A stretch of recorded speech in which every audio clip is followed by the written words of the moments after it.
Rim Country News brought to you by Christine Croak, your Rim Country real estate expert. On this Tuesday, November 17th, for Tonto TV, K-Rim Radio News, and Global Trails Media, I'm Randy Roberson with your Rim Country News headlines. Well, over the past 2 weeks, hundreds have taken Gila County's brief online survey that we told you about last week. The survey consists of 17 questions about your health and public health in general right here in Gila County. Well, now, here's an invitation to discuss health-related topics online during a community focus group starting at 10 a.m. tomorrow, Wednesday the 18th. And by the way, they are planning additional sessions on January 27th and February 24th. So if you're healthy or if you're not, they'd like to hear from you. They'd also like to find out, is your community a healthy place to live and a good place for your family to thrive? What improvements would you suggest? Well, if you'd like to join the discussion, we've placed a link on KRIM FM and Tonto TV's Facebook pages for you to check out. In other news from around our part of Arizona, the Friends of Tonto volunteers who have been growing native milkweed seedlings since early this past summer, well, they finally got to plant them in the forest this past weekend on the 14th and 15th. Now, this project is part of a multi-year program to create a monarch butterfly habitat here on the Tonto National Forest. It supports nationwide efforts to increase monarch breeding and foraging habitat.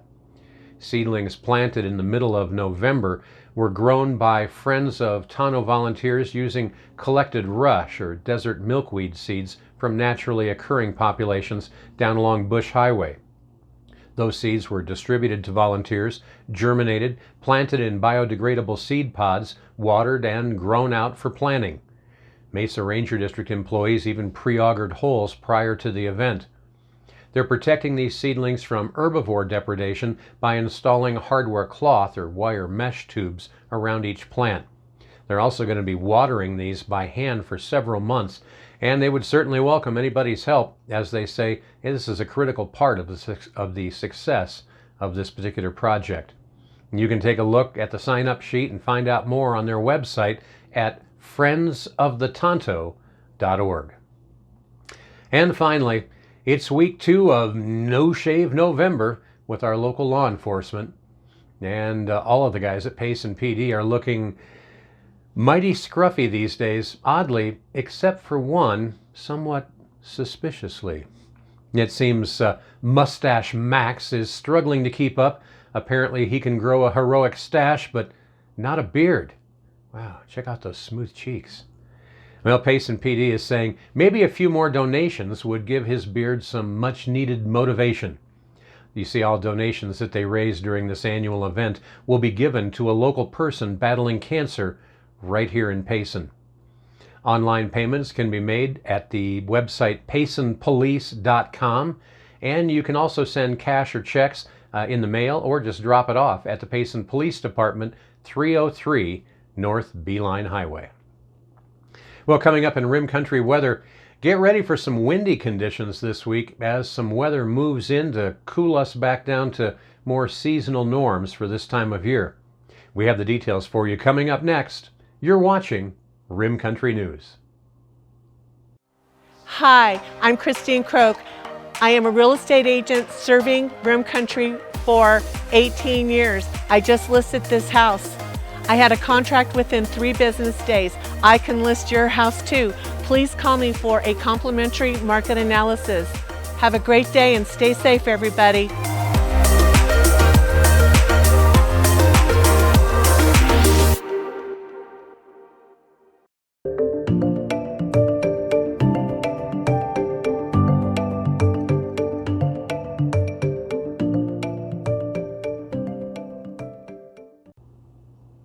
Well, taking a look at Rim Country weather, a ridge of high pressure that we've had over us will shift to the east today in response to a deepening long-wave trough off the Pacific coast. This will set the stage for periods of breezy south to southwest winds across the region as the pressure gradient tightens. Model guidance remains consistent in predicting the highest wind speeds will be tomorrow. Widespread gusts of 25 to 35 miles an hour are expected, with a few gusts up to 40 miles an hour possible in the higher terrain tomorrow. Breezy conditions will continue on Thursday and Friday, but speeds should be slightly less than what we're expecting to see tomorrow. There still remains some disagreement on the depth of a trough set to cross the area later Friday into Saturday. Regardless, moisture will likely be very limited, if any at all, with this system, and the wetter model guidance is only generating light precipitation, and that's really off in the northeast part of Arizona. The main impact from this trough passage will likely be a gradual cooling trend over the weekend, with highs returning once again back down to normal values. Daytime highs here in Payson today should be right around 75 degrees, with our overnight low tonight near 48. Payson's highs should be cooling down to around the mid-60s by the weekend and into the lower 60s to start next week. Up on top of the rim today, they're expecting a high near 66 with a low tonight of 39. And our neighbors to the south in Tonto Basin, your highs today should be near 84 degrees with a mild low tonight around 53. And if that seems a bit high for this time of year, well, you're right. Yesterday, Phoenix hit over 90 degrees, and that's the latest 90-degree plus temperatures that they've ever recorded down in the valley for this late in the year. So take heart, Tonto Basin. By late this weekend, you'll have some pretty beautiful highs in the lower 70s. And that's what's happening around Rim Country. For Tonto TV, K-Rim Radio News, and Global Trails Media, I'm Randy Roberson. Make it a great Tuesday.